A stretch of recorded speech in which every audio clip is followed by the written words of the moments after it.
அப்புறம் ஒரு அரசியல் தலைவன், அவன் சினிமாக்காரனா நல்லவனா கெட்டவனா இதெல்லாம் தாண்டி அவன் உண்மையானவனா,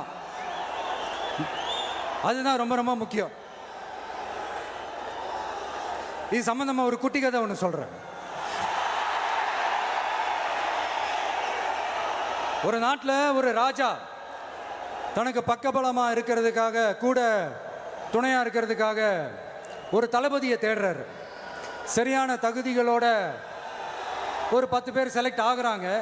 ஆனால் அதில் ஒருத்தர் மட்டும் தான் செலக்ட் பண்ணணும். அதனால் அந்த ராஜா என்ன பண்ணுறாருன்னா ஒரு டெஸ்ட் வைக்கிறார். அந்த 10 பேர் கையிலையும் விதை நெல்லை கொடுத்து இதை நல்லா வளர்த்து கொண்டு வாங்க, ஒரு 3 மாதம் கழிச்சு வாங்கன்னு சொல்லி அனுப்பி வச்சிடுறாரு.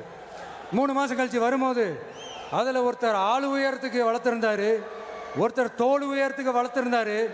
அதில் ஒரு 9 பேரும் நல்லா வளர்த்து கொண்டு வந்திருந்தாங்க. ஒருத்தர் மட்டும் வெறும் தொட்டியோடவே வந்தார். என்னன்னு கேட்டதுக்கு, நானும் தண்ணி ஊற்றி ஊற்றி பார்க்குறேன், உரம் வச்சு வச்சு பார்க்குறேன், வளரவே மாட்டேங்குது ராஜா, என்ன பண்ணுறதுன்னு தெரியலன்னு சொன்னதுக்கு ராஜா அவரை கட்டி அணைச்சிக்கிட்டு, இனிமேல் நீதான் என்னுடைய தளபதி, எல்லா அதிகாரமும் உனக்கு தான் சொன்னார். ஏன்னா அந்த 10 பேர் கையிலையும் ராஜா கொடுத்தது அவித்த விதை நெல், அது முளைக்கவே முளைக்காது. அந்த 9 திருட்டு பயலும் என்ன பண்ணியிருக்காங்கன்னா வேற விதை நெல்லை வாங்கி அதை வளர்த்துட்டு ராஜாவையும் மக்களையும் ஏமாத்திருக்கிறாங்க. ஆனால் இவர் மட்டும் உண்மையை போட்டு உடைச்சிட்டார். அதனால ஒரு நாட்டுக்கு திறமை எந்த அளவுக்கு முக்கியமோ அந்த அளவுக்கு உண்மையும் நேர்மையும் முக்கியம். இப்போ நீங்க எல்லாரும் தான் அந்த ராஜா. நீங்க தேர்ந்தெடுக்க போற அந்த தளபதி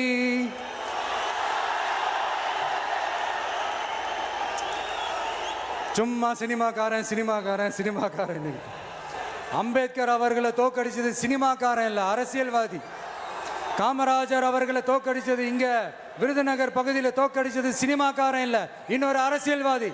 இன்னைக்கும் நம்ம கூட வாழ்ந்துட்டு இருக்கிற நல்ல கண்ணு ஐயாவை தோக்கடிச்சது சினிமாக்காரன் இல்ல, அரசியல்வாதி.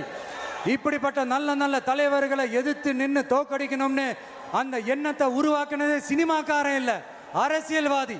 அதனால எல்லா அரசியல்வாதியும் அறிவாளியும் கிடையாது, எல்லா சினிமாக்காரனும் முட்டாளும் கிடையாது.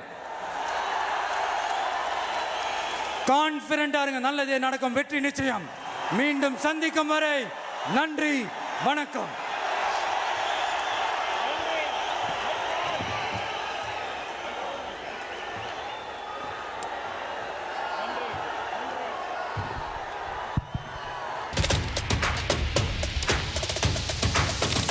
அதிமுக்கிய விவரங்களை அனைவருக்கும் புரிய வைக்கும் பாட்காஸ்ட். உலக அதிகம் தவிர்க்க முடியாத முதல் மக்கள் வளைகுடா நாடுகள் பிரான்சிஸுக்கு பிரியா சம்பவங்களை தேடி களத்திற்கே உங்களை அழைத்து செல்லும் ஸ்பாட்லைட். அங்க இருக்கக்கூடிய கள விவரங்கள் என்ன? அமலாக்கத்துறை கடந்த 5 வருஷமாவே சார் எனக்கு ரொம்ப பிடிக்கும், அவர் வர்றதுக்காக எங்களுடைய நியாயமான கோரிக்கை. Even at the cost of stopping. பார்வையாளர்களையும் செய்திக்குள் பங்கெடுக்க செய்யும் மக்கள் குரல். 50 ரூபாய் எங்களுக்கு தண்ணிக்கு ஒரு தீர்வே இல்லைங்க. 10 வருஷமா எங்களுக்கு சரியான ஒரு விடிவு கிடைக்கவில்லை. 60,000 ஏக்கருக்கு தான் கேட்கிறோம், பிச்சை கேட்கறாங்க. புத்தம் புதிதாக வித்தியாசமாக ஹெலிகாப்டர்களின் உதவி என்ன படிக்கலான்றதுல பேரண்ட்ஸும் என்கரேஜ் பண்ணணும், ஸ்டூடெண்ட்ஸும் தேர்வு செஞ்சு. எனக்கும் சீமானனுக்கும் பெரிய வித்தியாசம் இல்லைங்க. ஒரு பாயிண்டா சொல்லணும். உங்களுக்கான தலைவர்களை பொழுதுபோக்கு தளத்தில் தேடாதீர்கள், போராட்ட களத்தில் தேடுங்கள். அனைத்தும் உங்களுக்காக. எப்போதும் இணைந்திருங்கள் தந்தி டிவியுடன்.